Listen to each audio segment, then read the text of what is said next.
De graça recebestes, de graças dai. A igreja deve cobrar por serviços? Hoje vamos abordar mais um tema extremamente polêmico dentro das igrejas. Cristãos podem cobrar por serviços prestados à igreja ou por aquilo que aprenderam na igreja?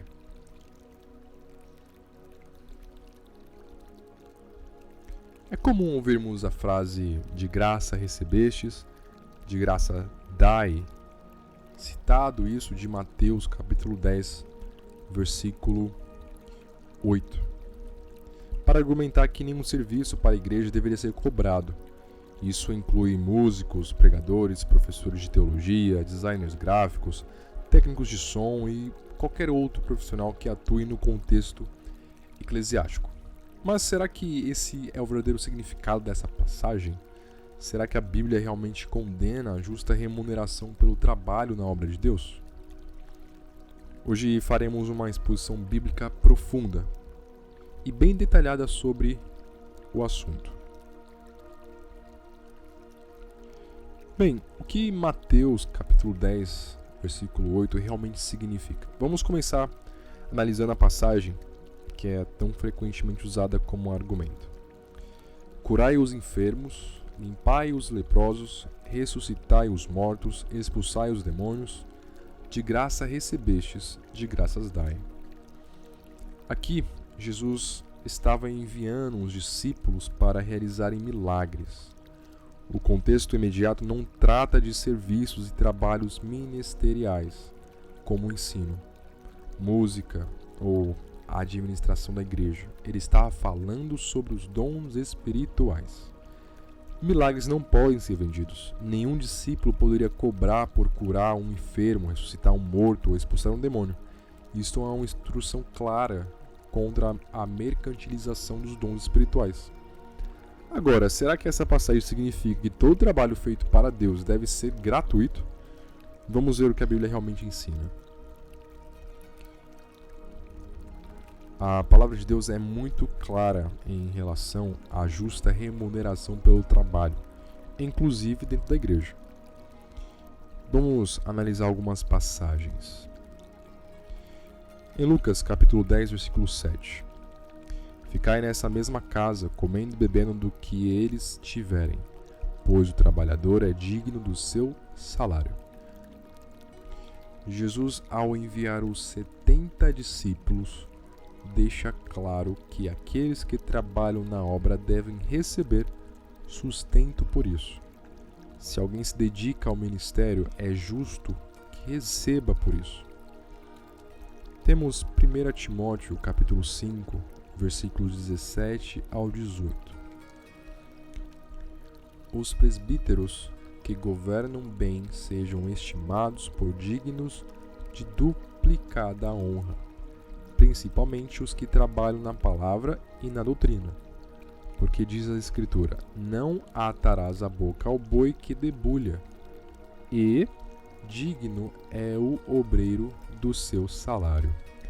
Paulo ensina que aqueles que trabalham na palavra e na doutrina devem ser honrados financeiramente. Ou seja, se pregadores, professores de teologia, de música e ministros do evangelho podem ser pagos, porque um músico, designer ou técnico de som não poderiam. Paulo muitas vezes trabalhou como fabricante de tendas para não ser um peso para as igrejas. Vemos isso lá em Atos, capítulo 18. Mas ele deixou claro que tinha o direito de ser sustentado pela igreja. 1 Coríntios, capítulo 9, versículos 7 ao 14. Quem jamais milita à sua própria custa? Quem planta uma vinha e não come de seu fruto? Quem apacenta um rebanho e não se alimenta do leite do rebanho? Aqui Paulo argumenta que, assim como um soldado recebe soldo e o agricultor come do que planta, os que servem na obra de Deus têm direito ao sustento. 1 Coríntios, capítulo 9, versículo 14, assim ordenou também o Senhor aos que anunciam o Evangelho, que vivam do Evangelho.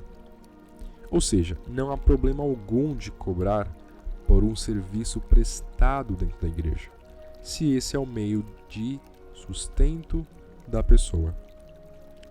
Agora, um equilíbrio é necessário. Embora a Bíblia permita a remuneração pelo trabalho na igreja, ela condena a ganância e a exploração dos fiéis. Em 2 Pedro, capítulo 2, versículos do 1 ao 3, diz o seguinte: E por avareza farão de vós negócio, com palavras fingidas, sobre os quais já de largo tempo não será tardia a sentença, e a sua perdição não dormita. Esse é o perigo que vemos hoje em igrejas que cobram por bênçãos, vendem unções e exploram o povo de Deus financeiramente. Isso é pecado. Portanto, há uma grande diferença. E a diferença está entre cobrar um valor justo por um serviço ou trabalho na igreja, como músico, ou um professor de teologia, de música, enfim, e explorar financeiramente os irmãos, vendendo a fé e comercializando bênçãos. Respostas para quem diz: de graça recebestes, de graças dai. Se alguém vier com esse argumento, aqui estão algumas respostas bíblicas. Então quer dizer que você trabalha de graça na sua profissão? Seu patrão usa Mateus capítulo 10, versículo 8 para não te pagar? Se um pregador pode ser pago, por que o músico ou o designer não podem? Paulo disse que quem prega o evangelho tem direito de viver dele, porque músicos, professores e outros que servem a igreja não teriam. Se um pastor pode ter um salário, por que um músico ou um técnico de som não podem? Se a igreja tem um prédio e paga aluguel, água e luz, por que não podem pagar um profissional que trabalha para ela? A Bíblia é clara. Trabalho digno deve ser pago, inclusive na igreja. No entanto, há um limite. Não devemos comercializar a fé. Portanto, a resposta bíblica para a questão é o seguinte: sim, cristãos podem cobrar por serviços prestados à igreja, desde que seja justo e sem exploração.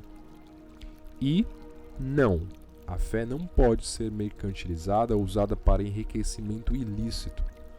A frase de graça recebeste, de graça dai, não se aplica ao trabalho dentro da igreja, mas sim ao uso dos dons espirituais. Se esse estudo te edificou, curta e compartilha, e se inscreva no canal.